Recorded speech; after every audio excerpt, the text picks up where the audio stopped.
Imagine this. An elderly woman, walking slowly with a cane, shuffles up to airport security. Her clothes are simple, her suitcase is scratched, and her steps seem heavy with age. But instead of offering her kindness, the young security officers smirk. One even whispers to another, "She probably can't even afford a real ticket." They laugh, loud enough for her to hear. And as the line of passengers watches, some even start snickering too. But what they don't know, what none of them know, is that in just a few minutes, when she opens her passport, the laughter will die in their throats. Because the name inside would silence the entire airport.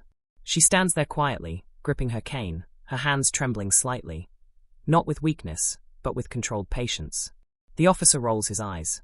"Ma'am," he says mockingly, "next time maybe take a bus. Air travel's not really for people like you." The crowd chuckles. But the old woman, she simply takes a deep breath.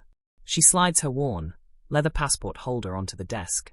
The guard grabs it lazily, still smirking, until his eyes fall on the first page. His smile fades, his jaw tightens, and slowly, the color drains from his face.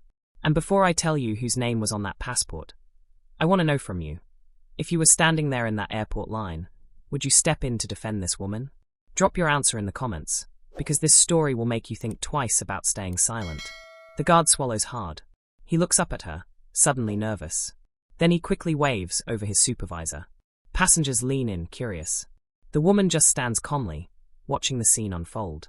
What could possibly be in that passport? Well, let's go back just a little. Because this elderly woman's journey didn't start here at the airport. It started decades ago, with a life very few people ever truly knew. The laughter of the security guards echoed across the busy terminal. Passengers waiting in line glanced over, some with pity, others with judgment. The elderly woman, dressed in a simple faded coat, tightened her grip on her cane. Her eyes watered, but she refused to bow her head. One guard sneered, "Ma'am, maybe you should go back home. This line is for real travelers, not stragglers." The other smirked, shaking his head as if she were nothing but a nuisance. But what nobody realized was that this woman wasn't just an old lady with a worn-out bag. She was carrying something far more valuable than anyone around her could imagine. As she shuffled forward, a middle-aged man in a business suit whispered loudly to his wife, "Ridiculous. She'll hold up the whole line. Some people shouldn't even be here." The wife giggled, agreeing, but the old woman only straightened her back, her jaw clenched.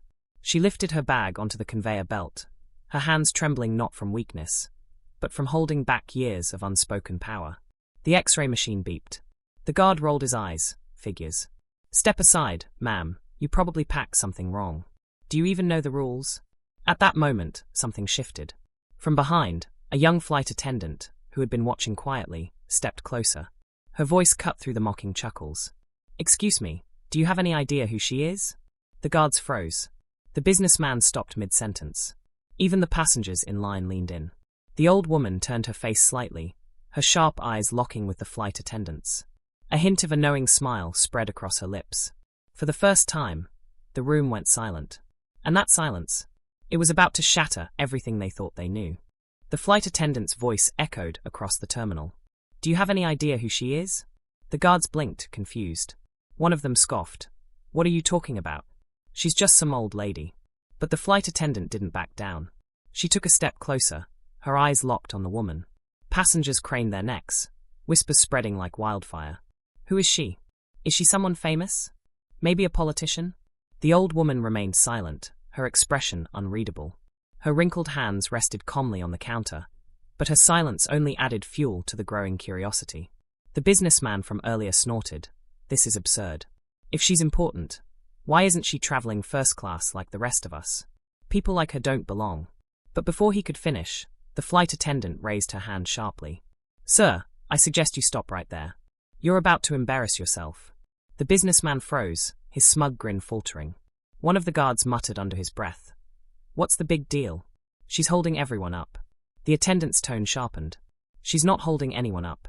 She's the reason half of you are even flying on this airline today." Gasps rippled through the crowd.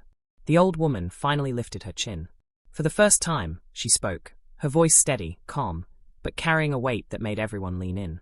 "For years, I stayed in the background. I built quietly. I never needed attention. But sometimes," she paused, her eyes sweeping over the faces that mocked her, Sometimes people need to be reminded. The businessman shifted uncomfortably. The guards glanced at each other, suddenly unsure. A few passengers pulled out their phones, recording. The moment was too electric to miss.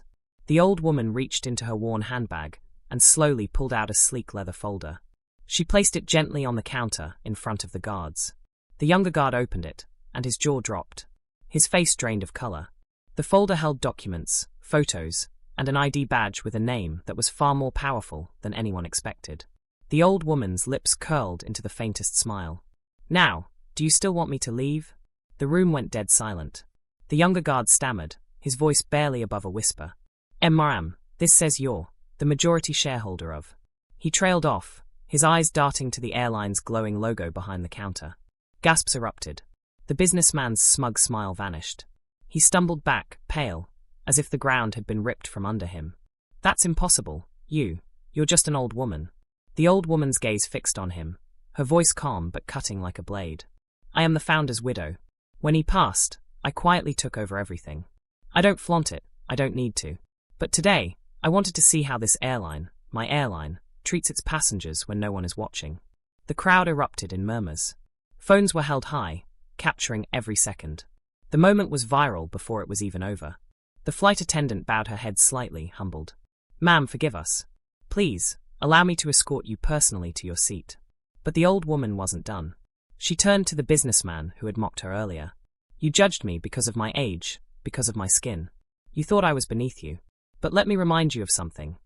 True worth has nothing to do with the clothes you wear, the seat you sit in, or the color of your skin. True worth is character and respect." The businessman's face burned red as whispers of shame on him spread through the passengers. The old woman then looked at the guards. Her eyes softened.